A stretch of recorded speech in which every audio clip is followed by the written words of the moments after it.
एक बार फिर से लेकर हाजिर हैं प्रतापगढ़ जिले की दिन भर की बड़ी खबरें।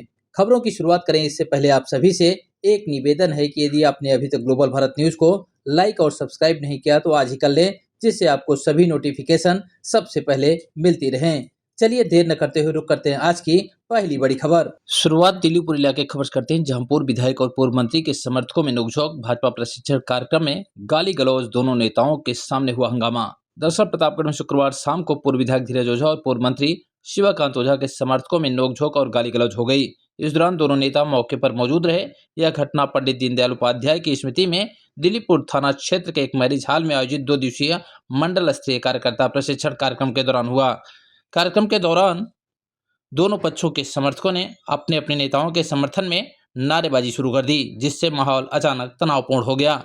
देखते ही देखते विवाद बढ़ गया और दोनों नेताओं के समर्थक आपस में भिड़ गए। इस दौरान जमकर गाली गलौज हुई, एक दूसरे को देख लेने तक की धमकियां दी गई। लोगों के अनुसार लगभग 1 घंटे तक दोनों पक्षों के बीच हंगामा और तीखी बहस चलती रही।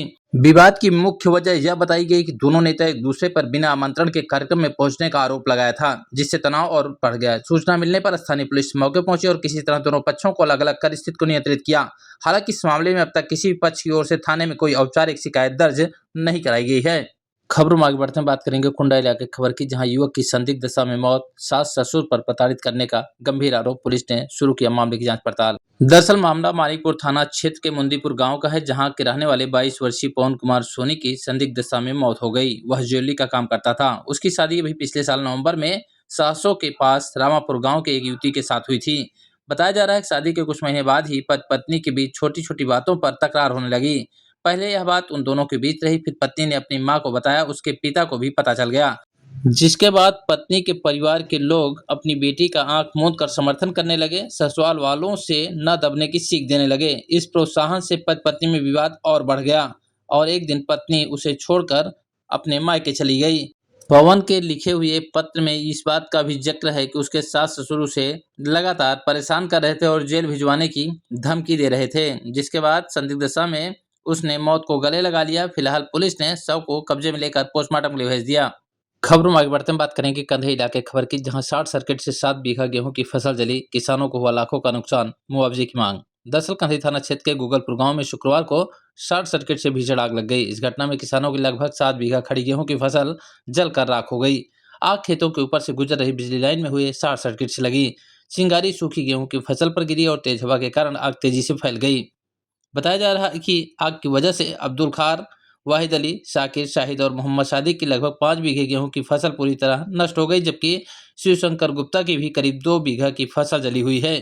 कुल मिलाकर 7 बीघे फसल का भारी नुकसान हुआ। घटना की सूचना के बाद ग्रामीण और दमकल के कर्मचारी मौके पर पहुंचे। कड़ी मशक्कत के बाद आग पर काबू पाया जा सका, लेकिन तब तक किसानों को भारी नुकसान हो चुका था। खबरों में आगे बढ़ते हैं, बात करेंगे मानिकपुर इलाके खबर की, जहां पुलिस ने शादी का झांसा देकर दुष्कर्म करने के आरोपी को किया गिरफ्तार, भेजा गया जेल। दरअसल मानिकपुर पुलिस ने शादी का झांसा देकर दुष्कर्म करने के आरोपी सुनील कुमार को शुक्रवार को धरौली रोड स्थित गंगादीन मौर्य की दुकान के पास से गिरफ्तार कर लिया। अभियुक्त पीड़िता के साथ लंबे समय से संबंध बनाकर शोषण कर रहा था। एसपी के निर्देश पर चलाए जा रहे अभियान के तहत यह कार्रवाई की गई।